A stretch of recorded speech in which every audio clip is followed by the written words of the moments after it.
Hello everyone. నేను మీ నేత్ర. Welcome back to our channel నేత్ర హోమ్ వరల్డ్. అందరూ ఎలా ఉన్నారు? అందరూ ఆరోగ్యంగా ఉండాలని, హ్యాపీగా ఉండాలని మనస్ఫూర్తిగా ఆ భగవంతుని ప్రార్థిస్తూ ఇంకా ఇవాళ వీడియో అయితే స్టార్ట్ చేద్దాం. ఇప్పుడైతే శుక్రవారపు ముగ్గు అయితే పెడుతున్నాను. అసలే ఇప్పుడు వింటర్ సీజన్ కదా, చాలా చలిగా ఉంది. వాతావరణం అంతా కూడా చాలా చల్లగా ఉందన్నమాట. దానికి తోడు ఇంకా మనకి 20వ తేదీ పైనుండి తుఫాన్ ఉంది అనేసి న్యూస్లో వస్తుంది కదా, మెసేజెస్ న్యూస్లో. అలా ఇంకా ఆ ప్రభావం అయితే ఇప్పుడే స్టార్ట్ అయిపోయింది.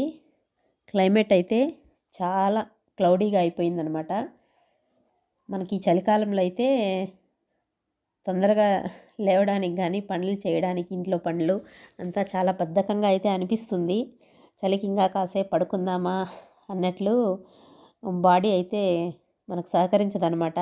మైండ్ ఏమో లేవాలి అంటుంది, బాడీ అయితే ఇంకాసేపు పడుకుందాము అన్నట్లు బద్ధకంగా అనిపిస్తుంది.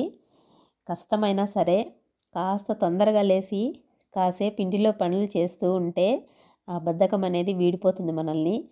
కాస్తంత యాక్టివ్ అయితే అయిపోతాము. నాకైనా అంతే. మార్నింగ్ అయితే లేవడానికి చాలా ఇబ్బంది పడతాను, కానీ తప్పదు కదా.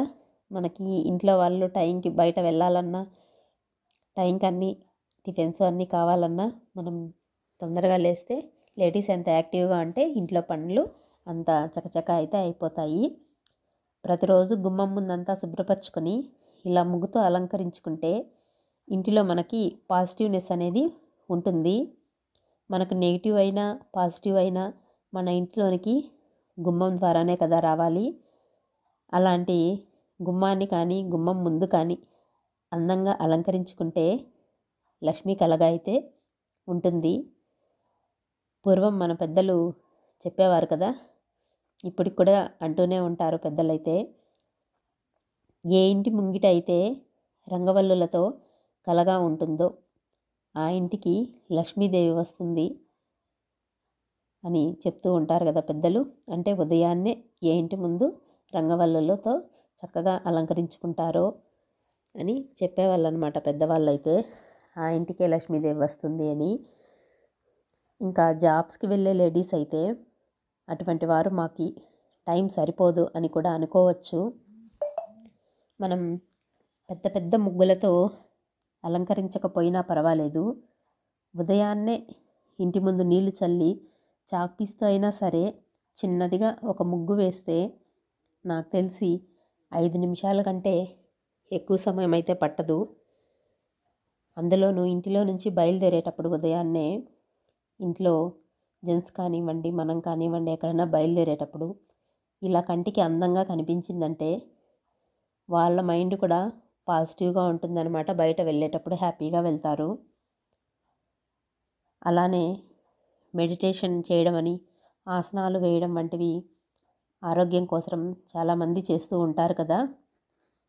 ఇలా లేడీస్ అయితే వంగి ముగ్గు పెట్టడం ద్వారా కూడా ఉదయాన్నే ఆ మెడిటేషను, ఆసనాలు వేసేంత ఎనర్జీ అయితే వస్తుంది.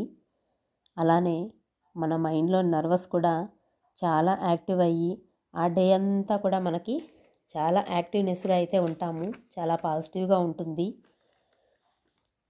ఉదయాన్నే ఇంటిలో పనులు చేస్తున్నంతసేపు కూడా నేను భక్తి ఛానల్లో స్తోత్రాలు వస్తూ ఉంటాయి. ఫ్రైడే అయితే లక్ష్మీ అమ్మవారి స్తోత్రాలు, సాటర్డే విష్ణు సహస్రనామం, థర్స్డే అయితే లక్ష్మీ కరావలంబ స్తోత్రం. అలా ఒక్కొక్క రోజు ఒక్కొక్క స్తోత్రం ఉదయాన్నే వస్తూ ఉంటాయన్నమాట. ఆ స్తోత్రాలు వింటూ మనసులో పఠించుకుంటూ ఉదయాన్నే పనంతా మొత్తాన్ని పూర్తయితే చేసుకుంటాను.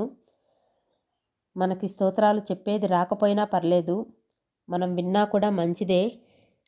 అందులోనూ ఇప్పుడు ధనుర్మాసం మొదలైంది. ఈ మాసం అంతా అమ్మవారిని, ఆ మహావిష్ణువుని కొలుచుకుంటే మంచిది అంటారు కదా. భక్తి ఛానల్లో కూడా ఉదయాన్నే తిరుప్పావై ప్రసారం అవుతుంది. మామూలుగా తిరుమలలో అయితే శ్రీవారిని ఉదయాన్నే సుప్రభాత సేవతో మేల్కొలుపుతారు.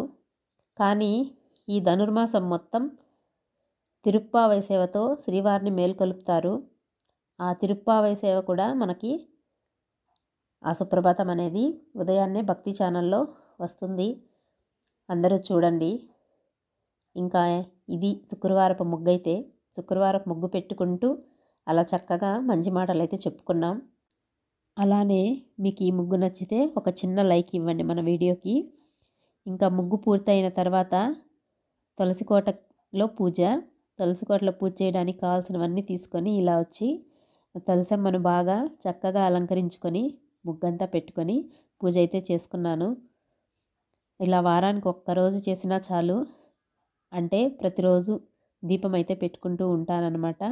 కానీ ఇలా ముగ్గులతో పసుపు కుంకుమలతో అయితే వారానికి ఒక్కసారి అలంకరించుకుంటాను. అలా తులసమ్మకు పూజ చేసిన తర్వాత అయితే గుమ్మానికి ఇలా పూజ అయితే చేసుకున్నాను. పసుపుతో రాసి కుంకుమ బొట్లు పెట్టి పూజ చేసుకొని సాంబ్రాణి పొగతో గుమ్మానికి వేసుకున్నాను. ఇంకా ఆ తర్వాత ఇంటిలో పూజకైతే అన్నీ ఈ విధంగా అయితే సిద్ధం చేసుకున్నాను. మందారం పూలు, చామంతులు, రోజాలు ఈ విధంగా బాగా అలంకరించుకొని పూజ గదినంతా శుభ్రంగా నిండుగా పూలతో అయితే బాగా అలంకరించుకున్నాను. అలంకరించుకున్న తర్వాత అయితే దీపారాధన అయితే చేసుకున్నాను అనమాట.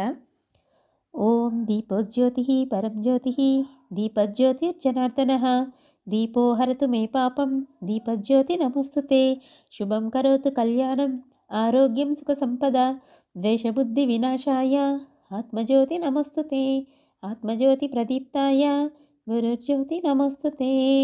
ఓం శాంతి శాంతి శాంతి. ఈ విధంగా దీపం పెట్టుకున్న తర్వాత అయితే ఈ విధంగా దీపశ్లోకం అనేది చెప్పుకొని చక్కగా అయితే తర్వాత శుక్లాంబరధరం, ఆ తర్వాత అమ్మవారి స్తోత్రాలు చెప్పుకుంటూ అయితే పూజ అయితే చేసుకుంటానన్నమాట. ఇంకా ఈ వారం అయితే ఎక్కువగా పూజ గదిలో ఒక స్పెషాలిటీ కనిపిస్తుంది, బాగా గమనించారా? ఎక్కువగా ఎరుపు రంగు పూలతోనే పూజ అయితే చేసుకున్నాను. అది ఇంక ఇదండి ఇవాళ వీడియో. మీకైతే నచ్చిందనే అనుకుంటున్నాను. నచ్చితే మన వీడియోని లైక్ చేయండి.